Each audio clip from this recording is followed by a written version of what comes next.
Hello and welcome to Off the Shelf Reviews. I look like a hobo. And I'm Gary. And today we're going to review Hobo with a Shotgun, which came out in 2011 from director Jason Eisener. Ian, why don't you give us the synopsis for Hobo with a Shotgun? Well, the story follows Hobo, played by Rutger Hauer, who has just turned up into Scum Town. Scum Town seems to be run by the Drake, played by Downey, and his two sons, Slick and Ivan. The hobo just wants to get some money together to buy himself a lawnmower, but with all the crime, corruption, killings and murders going on, he decides that the best thing to do is take them all out, one shell at a time. I'm gonna sleep in your bloody carcasses tonight! Back in 2007, Tarantino and Rodriguez were working on a collaboration, or they were both working on two films for a collective premiere of Grindhouse, which was Planet Terror and Death Proof. Yeah. And this was a celebration of that bygone era of American filmmakers from sort of the 60s, 70s, and early 80s that were making very low budget exploitation films, which covered quite a wide range of genres. And when they were putting those films together, they wanted to include false trailers or fake trailers to go at the beginning of each one of those films. Yeah. Subsequently, quite a few of these fake trailers have now become full-fledged Grindhouse-style films. You only need to look at Machete as perhaps everyone's favourite to come out of that. Everyone still wants Rob Zombie to do his Biker Women of the SS. Or Werewolf Girls of the SS. It's absolutely crazy and absurd ideas, just like Hobo with a Shotgun, which didn't actually get a European or an American release with the Grindhouse collection. The Hobo with a Shotgun trailer only played in Canada. It was a Canadian director that made the fake trailer. Yeah. But again, that trailer got so much reaction that people were like, we want to see that film. Make that a film. Where's the film? And then here we are in 2011 with the same director that made the film making Hobo with a Shotgun. And this, for me, as a fan of Grindhouse, was a day one purchase on Blu-ray. And I was like, it's so weird that you would buy a Grindhouse movie on Blu-ray. But it looked and felt authentic. I had a few problems with the Tarantino and Rodriguez films, especially the Rodriguez one, where it was missing film reels, and they had the grainy image and it kept flicking, and it was like it was a battered old film when really we know it wasn't, and they had to put those effects in on top. Yeah.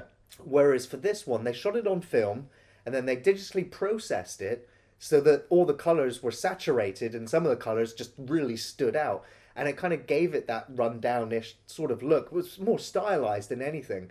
But right from the introduction, when the music's playing and the credits come up and the cinematography, you could almost be instantly tricked to thinking you were watching a restored film from the 70s. Yeah. Absolutely loved its authenticity here. Yeah, I remember when you said to me, we're going to watch Hobo with a Shotgun the first time. And I'm like, we're going to watch what? Hobo with a Shotgun. It's got Rutger Hauer in it, from Blade Runner. And I'm like, how the fuck has a great actor like that ended up in a movie called Hobo with a fucking Shotgun? Well, Rutger Hauer's had some exceptional performances, even in lesser films. You know? I really liked him in Ladyhawke. I liked him in Blind Fury. He sort of was a top list actor for me, but he's just kind of come down over the years into that B-movie formula. I think everything after Buffy the Vampire Slayer. Yeah. I'm not a massive fan of the exploitation Grindhouse era, mainly because maybe I got brought up in the wrong time. The film reels are supposed to look tidy, and I just think you haven't seen enough of them because those films give you everything you want. They give you boobs, guns, and silly dialogue. Yes, I understand that. But there's only so many of those films you can actually take before you're like, oh my god, I need to fucking watch something else. And on top of that, I realised this after watching Hobo with a Shotgun for only my second time. I've only watched it once with you and then watched it for this review. The appreciation for these films come from watching it more than once. And you've really got to put yourself out there to watch it more than once. I felt the exact same thing I had when I watched Death Proof. I watched Death Proof the first time and I was like, that wasn't very good. Second time, third time, fourth time, I'm along for the ride. I'm enjoying the music, all the special effects. Bringing me to Hobo with a Shotgun, I was kind of sat there thinking, am I really going to enjoy this? But then, like you said, when that music starts up and the train's coming along and the title card comes up, I could watch Rutger Hauer sit on a train for an hour and a half, 2 hours.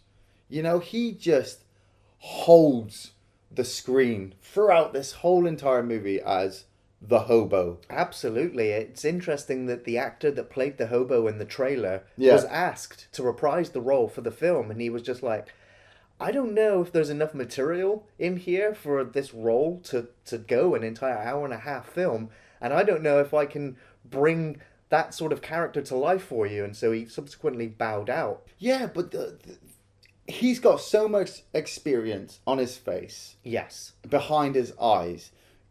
For me, personally, I don't question where he's come from. You know, I just kind of know that he's come from a bad place. Or maybe not a bad place, he's just been travelling all of his life. You know, like that. There's that one bit where he's sat next to a bin with the cardboard. And he's written a sign already and he doesn't like it because it's a lie. And he just writes, I'm tired. And you get that from him. From the way he expresses himself onto the camera, that you're like, this guy is tired. The city itself coming into Scum Town. I was wondering, would RoboCop last 10 minutes in Fucktown? I did think it was Detroit for a moment. I was just like, yeah, where's RoboCop?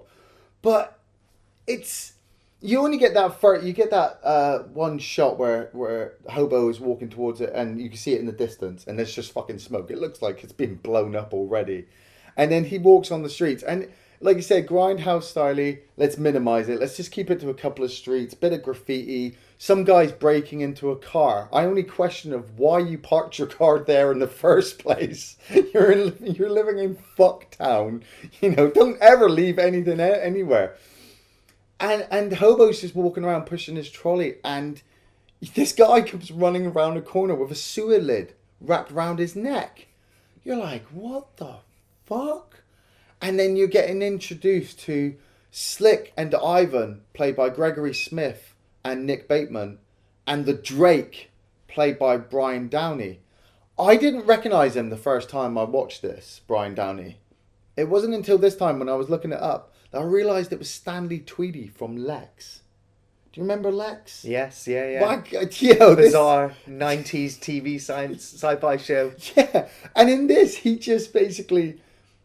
I feel like you've got a fight between Rutger Hauer and Brian Downey on who is stealing the show the most. The Hobo is kind of quiet and composed, but he's got a lot of, later on you'll see it, he's got a lot of aggression and pain held up behind his eyes. The Drake, he's loud and adrenaline filled and he just wants to fuck everything up. He's a game show host. Ladies and gentlemen, welcome to the Drake Show. Tonight's special episode is going to be filled with thrills and chills and my own personal favorite, lots and lots of that red shit that flowed inside all our bodies. Now, it's at this point in the film for an average... I mean, if you're an average cinema goer, Yeah. you've decided to watch Hobo with a shotgun, you know, I can imagine that this is the point where you would probably turn the film off and go, what was I thinking? Or you'd be like me and just be like, oh, it's about to kick off. It's kicking off. What has this film got in store for me?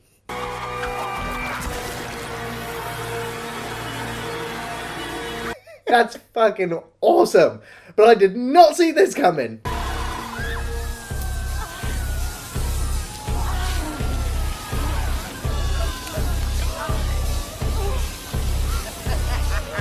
Where did you... Who thought it was a good idea for the girl to dance into it? Because he needs a pay raise.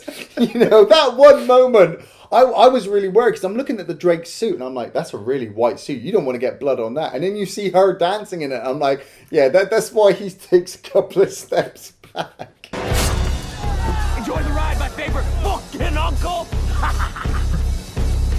Go the fuck home, everybody, and don't forget to wash your dicks.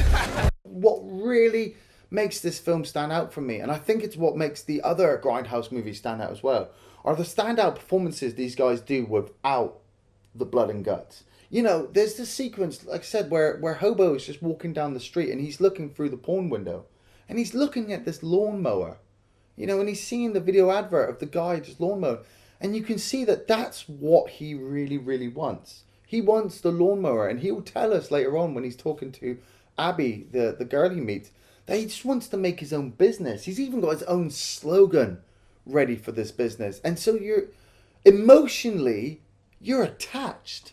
You're attached to this guy, and you're thinking, I want him to get to where he wants to be. I want him to get this lawnmower. But you know deep down inside it's not going to go like that because of all the fucking craziness you saw about 5 minutes before. You see that sequence where he's walking past those guys fighting each other. Now, we all saw bum fights when it first came out on the internet, and what it was shocking, fucking stupid idea that was. I know the internet had just been birthed, but to pay some homeless people just to beat the shit out of each other and to do stupid things, it was worse than Jackass, and I like Jackass. Real exploitation. Yeah, bum fights. Yeah, but seeing it in this film, you know it's bad. You know, and it's the way he stood there and he's waving the money in front of Hobo. And Rutger Hauer makes it acts so brilliantly that you can see his eyes are like, cha-ching, I need money. And I kind of need to do this to make that money. I don't want to do it, but this guy is kind of paying me to exploit myself. Get down on your knees. Go on. On you go.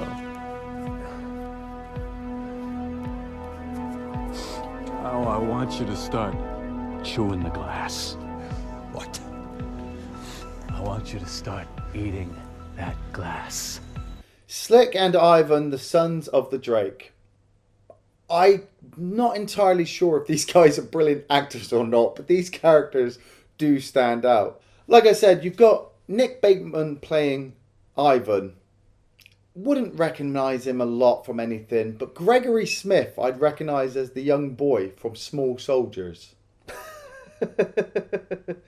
Well, just such a character jump, you know, it's so extreme.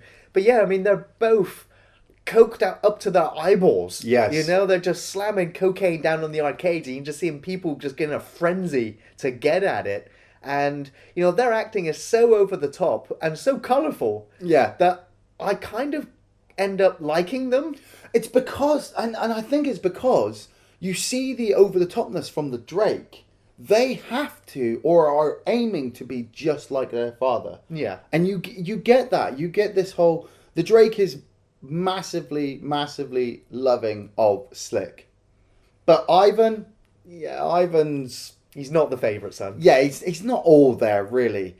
And so you can see that there's this turmoil relationship in there where kind of Slick needs Ivan to be there as a bit of the muscle. Ivan needs Slick because Slick's a bit more intelligent. But the Drake could happily just get rid of Ivan and keep Slick for himself. In this arcade, though, I mean, they've got dodgems and they're holding people down and smashing their heads in.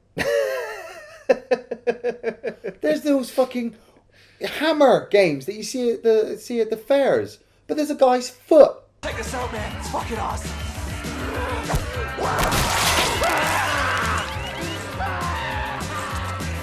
Okay, yeah, you just go with it. Just go with it. The overtopness is there.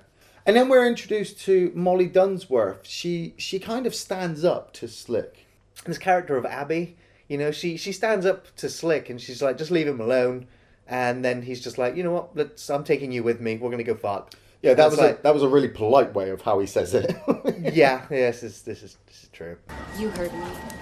Let it slide. The only thing I'm gonna let slide is my dick in your pussy.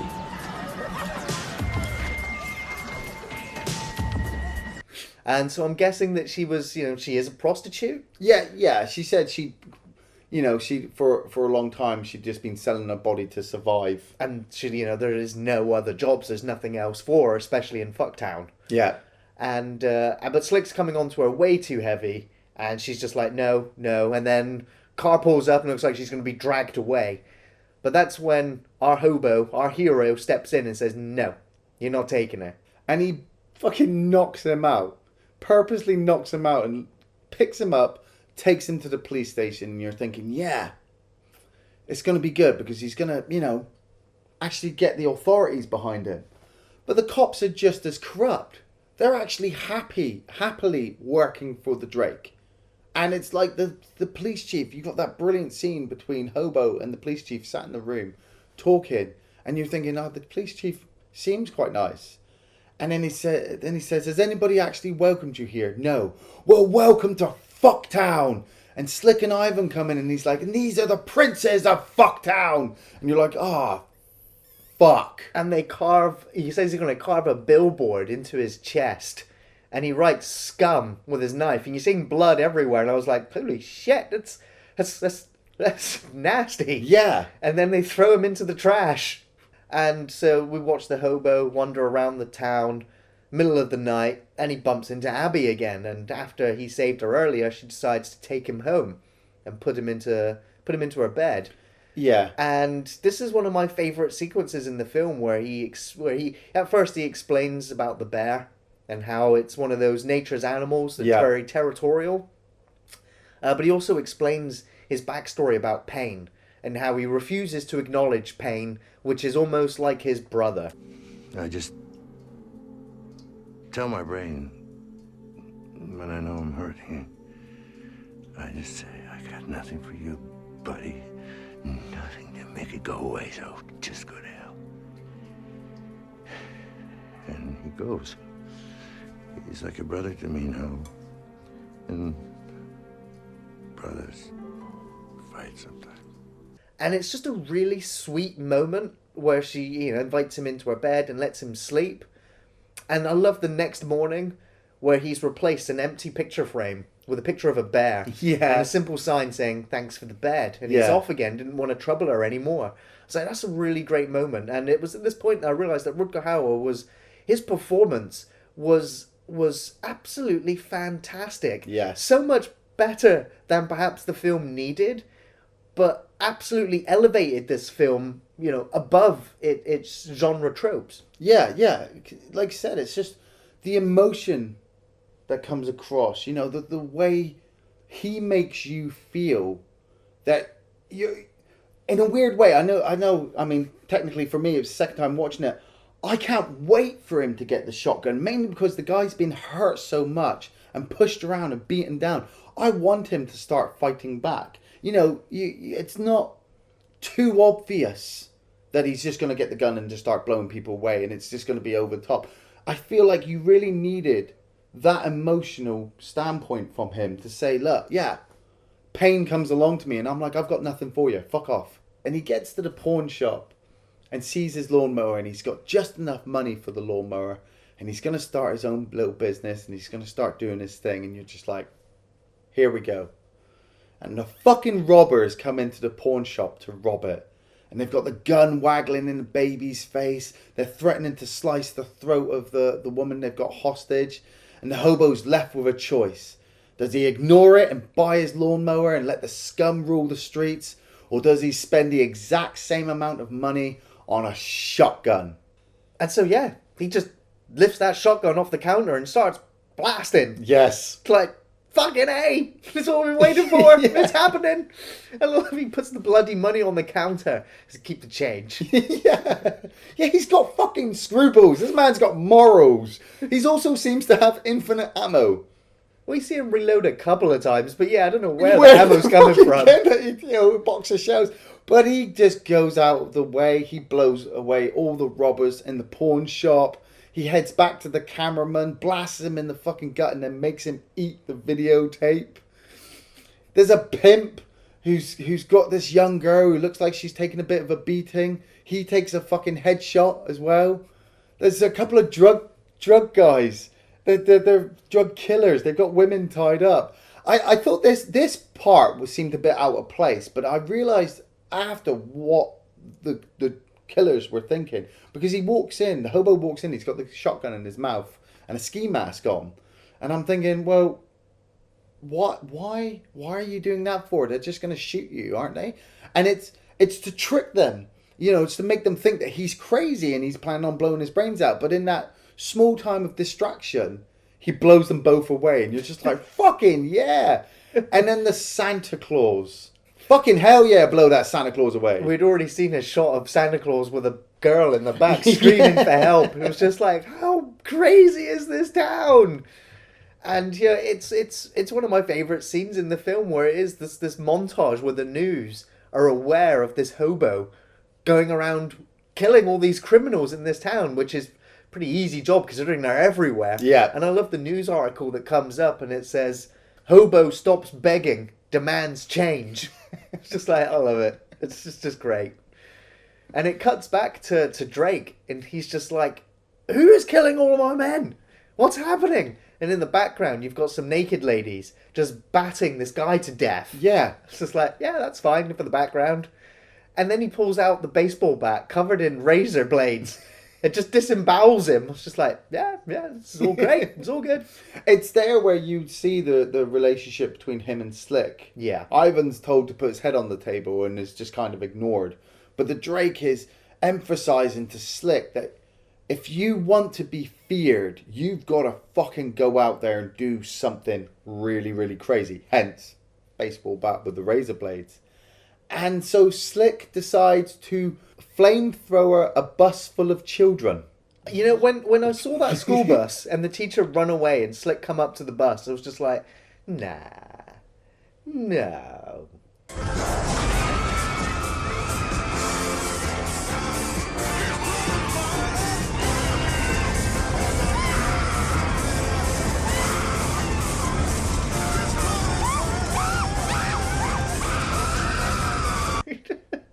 Because that's the point, isn't it? It's one of those went there. Exploitation movies. It's gone there, you know. It's you know deep down inside he's not really flamethrowed them all, but it just looks so well. And the fact you've got Ivan playing "Burn Baby Burn" in the background, the music fits so well. But they also they also go on TV and start telling all the local population that if you don't go round and start killing hobos, we're going to fucking kill your kids. And you'll all be next anyway. And so the local population decide, right, okay, well, we're going to have to start killing hobos. You know, we're going to have to... The police are obviously getting involved as well. And so it's just a mass chaos riot across the city trying to kill hobos. It's another one of my favourite lines where you have this nervous police officer like, well, he's only killing corrupt officers, and the sheriff's just like, we're all corrupt officers! Grab your guns, boys! Grab your fucking guns! We got homeless to kill, so let's go make some dead bodies! At least he's only shooting the dirty cops. Oh, dirty cops! One scene I thought was a lot harsher than the school bus scene was the mum and kid in the dumpster. Right. That scene, you know, I know we kind of laughed at the school bus because it was silly, but this one got me because the look in the mum's eyes and the way she covers the kid, kind of like, you know, don't look, and the way he walks away after throwing the petrol bomb, you see the bin on fire, you're like, man, this is fucked up. But Abby is attacked again by a corrupt police officer, and oh my fucking god, the fucking hobo comes along with the shotgun. And he sticks the shotgun to the side of the cop's head, and he's just like, you know, what do you see when you look at her? And the cop's just like, she's just a fuck whore. And it's the way Hobo goes, she's a teacher, and blows his fucking head off. But he continues to shoot the corpse several times. Abby's just like, what are you doing? I'm not really a teacher, you know that, right? Yeah. And it's the way they escape by chucking his body on top of the trolley. And it's when the hobo gets out later and he's like, I need a shower to get this guy's asshole off my face. And that's another great moment where Abby's just like, what are you doing? And he's just like, well, really, all I wanted to do was buy a lawnmower and go mow the grass.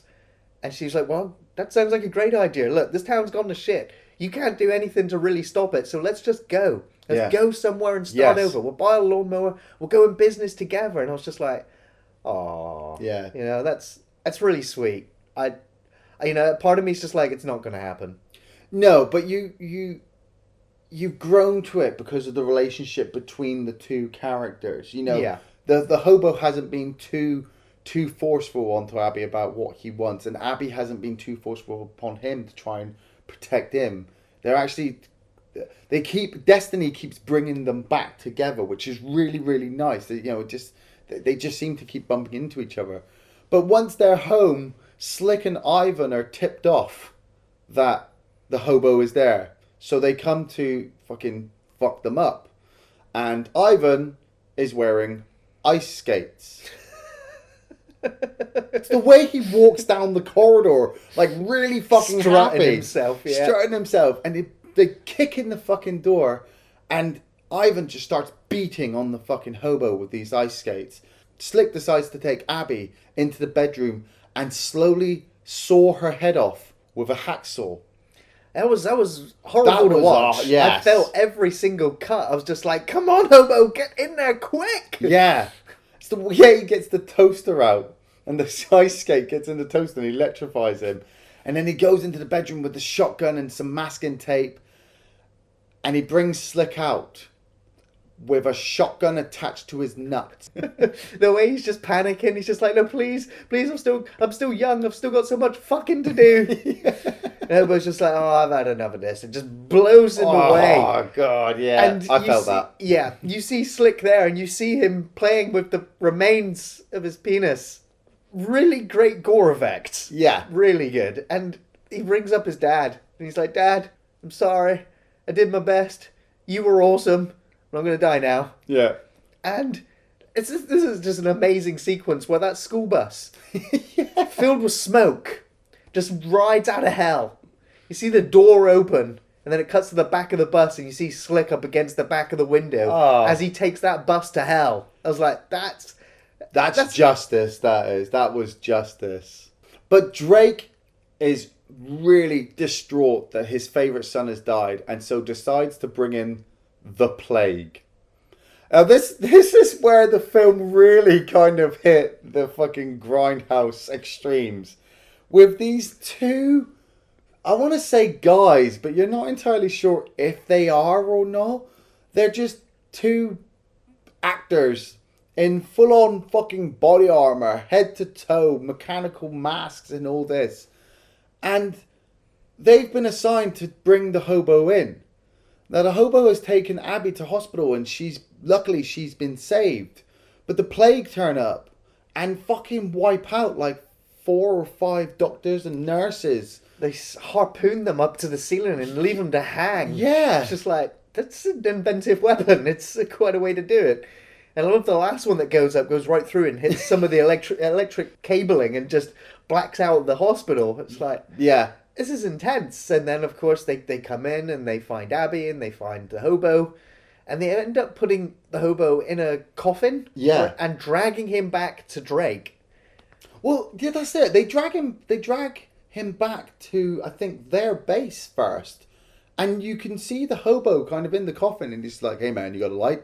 One of the plague lights the cigarette for the hobo. And the hobo's watching him. And he's putting red marks through eyes of pictures.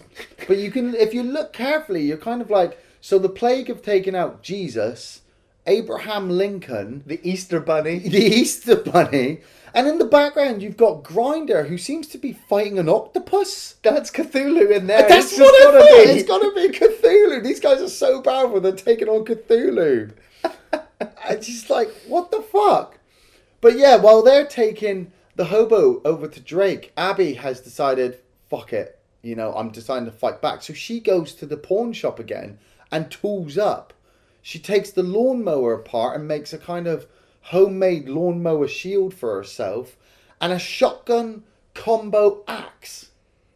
Badass. And I'm like, fucking hell yeah, you know. You want to talk about strong women in film? This woman's pretty strong. And so for the big climax of the film, it's welcome to the Thunderdome. You know, as we've got our game show host entertaining his criminal masses, and the fight is the hobo. Basically, he's up for execution. And Abby turns up ready to execute Ivan. And Drake's like, nah, fuck it. And shoots Ivan himself. And you're like... Well, we know he didn't care, but I guess he really didn't care. Wow, that's fucking harsh.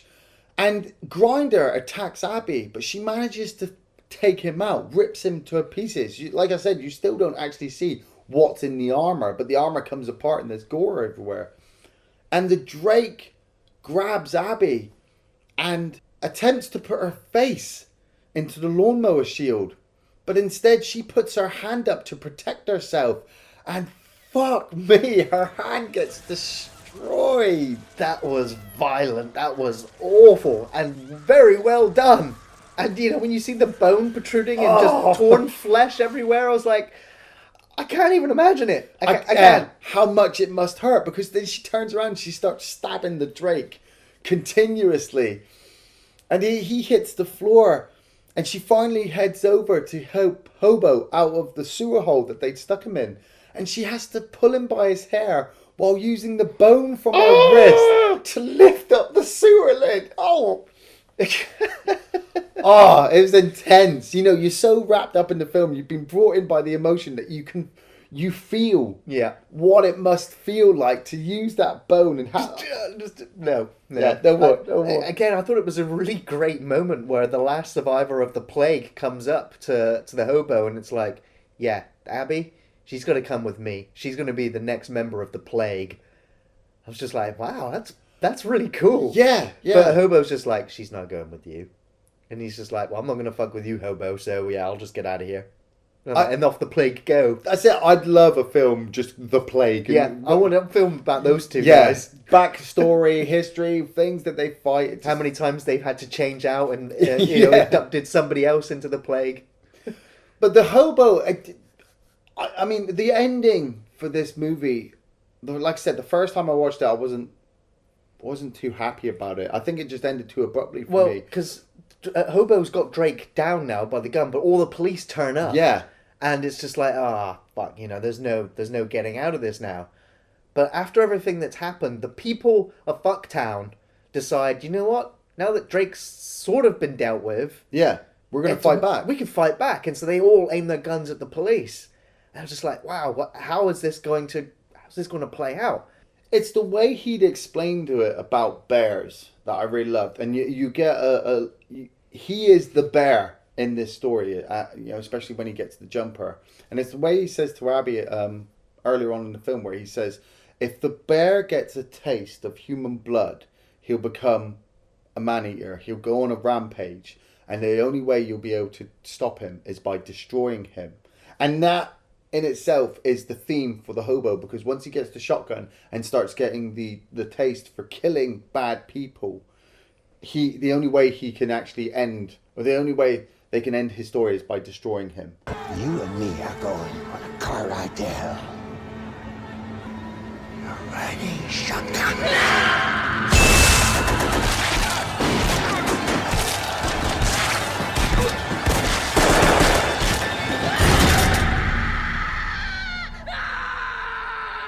That was amazing. Absolutely, you know, it needed to end there. Yeah, having an epilogue just to tie things up afterwards, it's not needed. No. You know that Fucktown is going to come back to some sort of semblance of normality. Yeah, you know, the crime spree has been ended. But that's the thing. But did you need anything more? I mean, this film itself just stands so brilliantly in that little kind of area that it's made for itself. It doesn't need to make anything more. And I mean, this brings me to the alternative ending that was made, where Rip goes to a cell, a little coffin, and there's Abby in there, and he turns her into the new member of the plague, gives her own mask and a fucking, I don't know, a quad barrel shotgun around her wrist.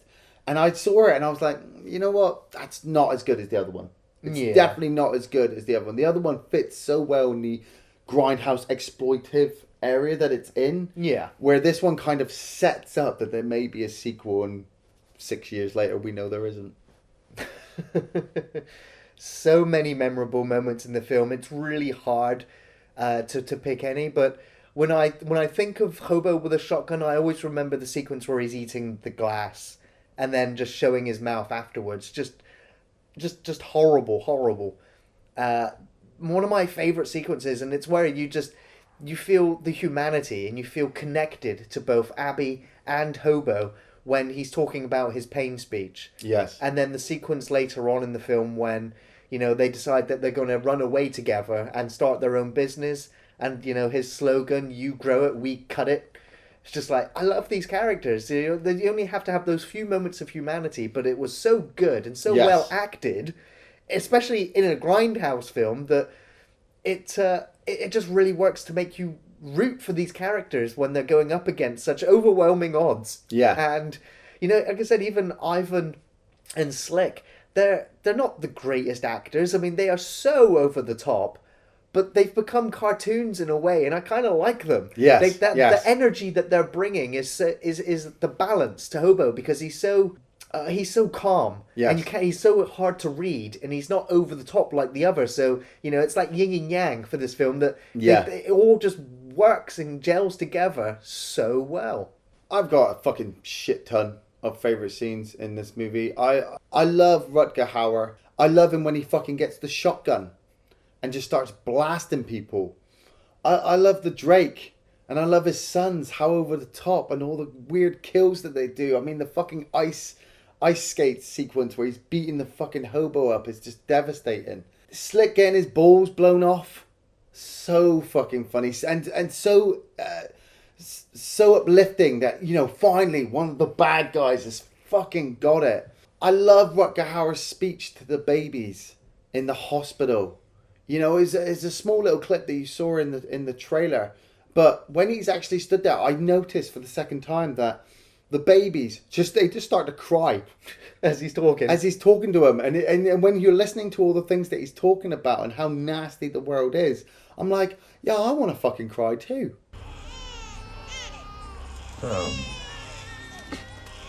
Maybe you'll end up like me. A hobo with a shotgun. I hope you can do that. You are the future.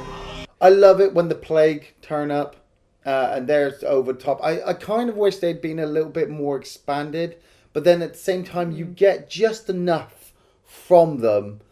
And, Slick and Ivan had kind of covered 3/4 of the film themselves in their craziness. Anything the plague had brought would have just been well over the top. And just the ending, the whole ending from the moment they slap the sewer lid around the hobo's neck to the way that Abby pulls it out with the bone from her wrist, and then the final pan with the camera after everybody's just been shot. It kind of, in a weird way, it kind of reminds me of American Werewolf in London when the wolf's been shot at the end. And it just ends, yeah. It just ends. I wholeheartedly recommend Hobo with a Shotgun. It's easy to recommend this film to fans of exploitation or Grindhouse or horror. Yeah. You probably would have already at least heard of it or come across it. If you saw the title and were like, well, I really don't want to watch a film about a hobo with a shotgun. It's, what is it? Yeah. And it's exactly what it says on the tin. Yeah. Yeah. And I can only imagine some people would have also been put off by the fact that it is Grindhouse and it's low budget and perhaps not enough in there to appeal to you. If you're a horror fan, or if you're if you like dark comedies, then this is right up there. I highly rate this film. I think it's almost better than both Tarantino and Rodriguez's offering into the Grindhouse. This one felt authentic. This one, for me, has more rewatchability because of all the different set pieces and moments that happen. I definitely recommend Hobo with a Shotgun, but only to those brave few of you who are fans of cinema, and know Rutger Hauer and all of his films. If you're just one of these easygoing cinema goers, and you're not into exploitation movies or Grindhouse or over the top gore or acting and things like that, you're gonna turn this off, and I implore you not to watch it if that's the kind of person you are, because if you're not into it and you're planning on turning it off, then when people ask you about it, you're only going to tell them the bad points that you personally think about the film. Those of us who watch pretty much fucking anything and everything that get put on a plate, we love this kind of stuff because, like Gary said at the start of this review, you know, this film is based on filmmaking from 30 years ago that people kind of avoided, but nowadays everyone's talking about and want to make films about. Yes, it's over the top. Yes, it's gory. Yes, it's got a hobo with a shotgun. But that's what's so simplistic about this film, and sometimes simplicity just works. I like that. This is good. Thank you. Thanks for watching Off the Shelf Reviews.